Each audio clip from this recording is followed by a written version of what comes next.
Bienvenido al Hotel de la Exposición Mundial, un nombre que evoca progreso, celebración, el futuro brillante de Chicago en 1893. Pero tras su fachada, en sus pasillos laberínticos y habitaciones selladas, se ocultaba un propósito mucho más siniestro. Este no era un hotel ordinario, era una trampa mortal, diseñada por un arquitecto del mal. Su creador, Herman Webster Mudgett, más conocido como el Dr. H. Holmes, es una figura que se cierne oscura en los anales del crimen estadounidense. Un hombre cuya inteligencia y encanto ocultaban una depravación sin límites.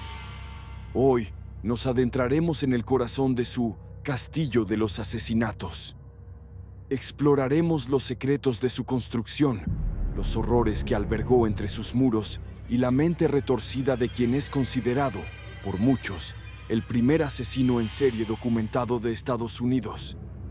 Prepárense, porque lo que van a escuchar desafiará su comprensión de la crueldad humana. Chicago, finales del siglo XIX. Una ciudad en auge, vibrante, preparándose para deslumbrar al mundo con la Exposición Universal Colombina de 1893. Millones de personas acudirían, buscando maravillas y oportunidades. Y entre la multitud, un hombre vio la suya, H. Holmes. Llegó a Chicago unos años antes, un joven médico con un pasado ya manchado por estafas y sospechas. Su verdadero nombre era Herman Webster Mudgett, pero adoptó el alias de Holmes, quizás en un macabro homenaje al famoso detective de ficción, o simplemente para borrar las huellas de sus anteriores fechorías. Era un camaleón, capaz de adaptarse, de engañar, de seducir. Compró una farmacia en el barrio de Englewood, no lejos de donde se levantaría la feria. Y allí, en la esquina de Wallace Avenue y la calle 63, comenzó a erigir su obra maestra del terror. Un edificio de 3 plantas, imponente, que la gente del barrio comenzó a llamar El Castillo por su tamaño y complejidad. Pero solo Holmes conocía su verdadero diseño, su verdadero propósito. La construcción del hotel fue una danza de engaños. Holmes contrataba y despedía constantemente a diferentes equipos de obreros. Así, nadie, excepto él, tendría una visión completa de la intrincada y mortal distribución del edificio. Se endeudaba, estafaba a proveedores, vendía curas milagrosas y elixires falsos desde su farmacia en la planta baja para financiar su proyecto. Todo mientras, piso a piso, la trampa tomaba forma. Imaginen un edificio donde nada es lo que parece. Más de 60 habitaciones, según algunas crónicas, aunque otras fuentes sugieren que podrían haber sido hasta 100.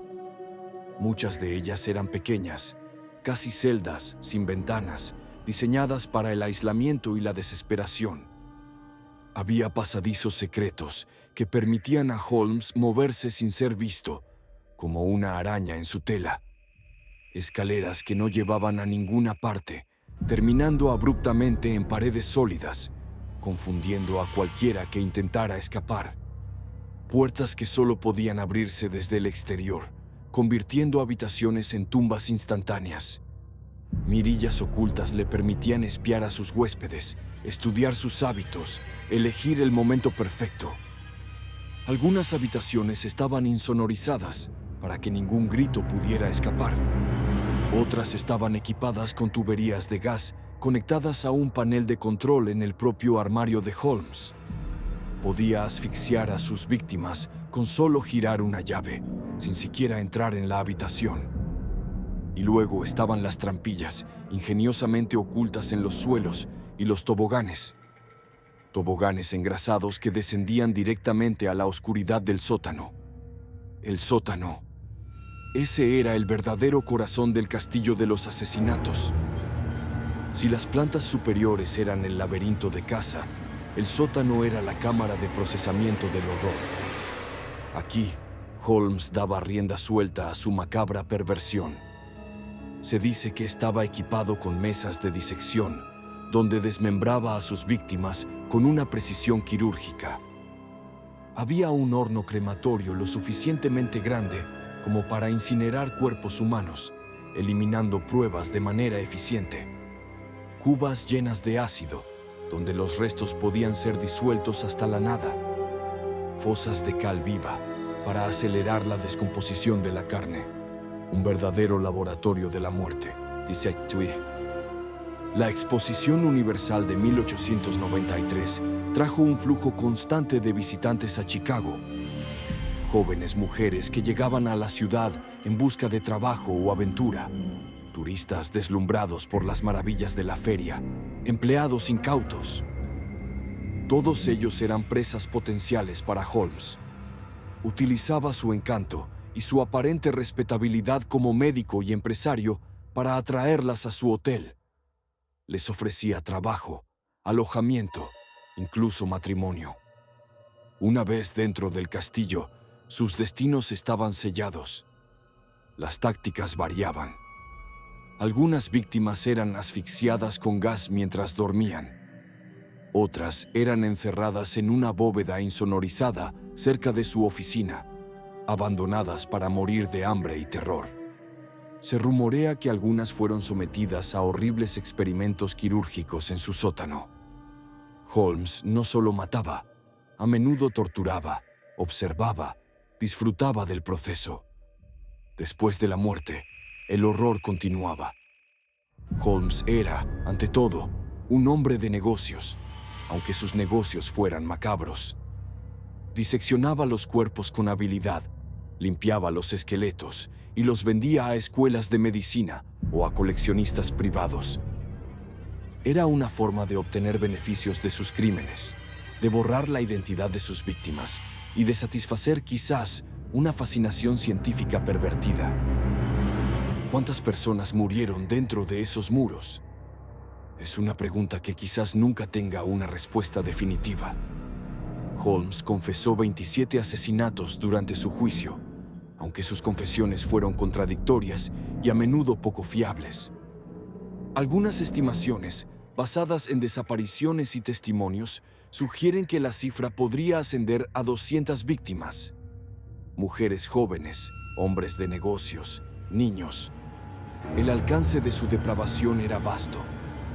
Las empleadas de sus múltiples negocios eran un objetivo frecuente. A menudo les exigía que contrataran pólizas de seguro de vida donde él figuraba como beneficiario. Luego, simplemente, desaparecían. Sus amantes corrían la misma suerte, una vez que Holmes se cansaba de ellas o si amenazaban con exponer sus actividades. Cada desaparición era planeada, cada rastro borrado con una frialdad escalofriante. Pero, ¿cómo un hombre pudo llevar a cabo tales atrocidades durante tanto tiempo en una ciudad bulliciosa, sin levantar sospechas? La respuesta yace en la inteligencia y la capacidad de manipulación de Holmes. Era un maestro del disfraz, un actor consumado. Podía ser encantador y persuasivo, ganándose la confianza de aquellos a quienes planeaba destruir. La corrupción y la ineficiencia policial de la época también jugaron a su favor. Y la propia naturaleza de la Exposición Universal, con su constante flujo de gente yendo y viniendo, proporcionaba una cortina de humo perfecta para sus actividades. El castillo en sí era una fortaleza de secretos. Su diseño laberíntico, conocido solo por él, le permitía controlar cada aspecto del entorno. Y su reputación como un excéntrico, pero respetable hombre de negocios, desviaba muchas miradas curiosas. Vivía en una época de grandes cambios, de avances científicos y de una fe casi ciega en el progreso. Holmes supo explotar esa fachada de modernidad y respetabilidad. A pesar de su astucia, el imperio de terror de H.H. Holmes no podía durar para siempre. No fueron sus asesinatos los que inicialmente lo llevaron ante la justicia, sino sus constantes estafas. En particular, una estafa de seguros que involucraba a un antiguo socio llamado Benjamin Pitezel. Holmes había convencido a Pitezel para que fingiera su propia muerte y así cobrar una póliza de $10,000 que luego repartirían. Pero Holmes tenía otros planes. Mató a Pitesel de verdad, cobró el seguro y luego se embarcó en un macabro viaje a través de Estados Unidos y Canadá con la viuda de Pitesel y 3 de sus 5 hijos, a quienes también acabó asesinando.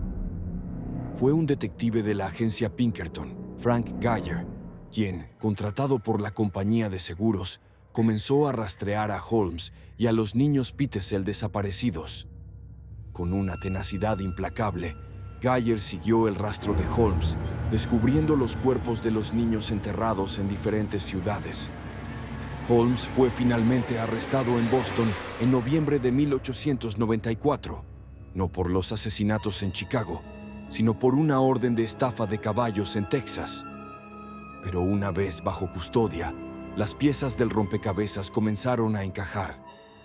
El conserje del castillo, un hombre llamado Pat Quinlan, que había huido temiendo por su vida, comenzó a hablar con la policía sobre las extrañas actividades y las desapariciones en el hotel.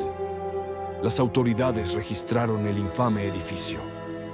Lo que encontraron confirmó los peores temores y las más descabelladas historias.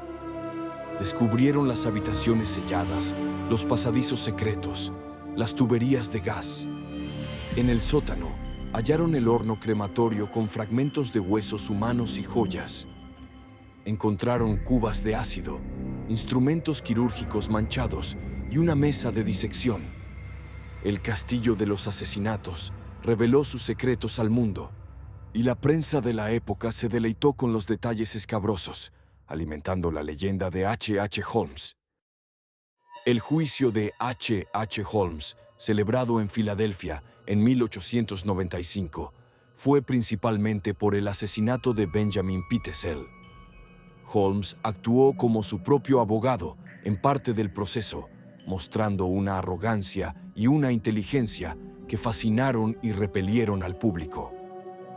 Sus confesiones fueron múltiples y variadas, a veces admitiendo crímenes, otras retractándose, jugando con las autoridades y con la prensa hasta el final. Confesó 27 asesinatos, aunque más tarde afirmó que solo había matado a 2 personas. Luego, justo antes de su ejecución, volvió a cambiar su historia. Fue declarado culpable y sentenciado a la horca.